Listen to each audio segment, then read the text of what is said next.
Track and फील्डचा आज आहे दिवस 17वा। आज आपण ट्रेन करणार आहोत जिममध्ये। सुरुवात ॲक्टिवेशन आणि हिप मोबिलिटी करून चालू करूया मेन वर्कआउट।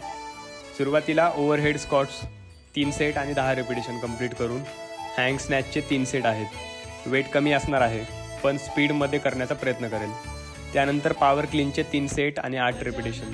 यामध्ये सुद्धा सेम वेट, पण तुम्ही वेट किती जास्त उचलता हे महत्त्वाचं नाही आहे, तर ते किती वेगानं लिफ्ट करता ते महत्त्वाचं असतं। ते कंप्लीट करून ओव्हरहेड स्क्वॉट्सचे प्रत्येकी 8 रेपिटेशन आणि 3 सेट।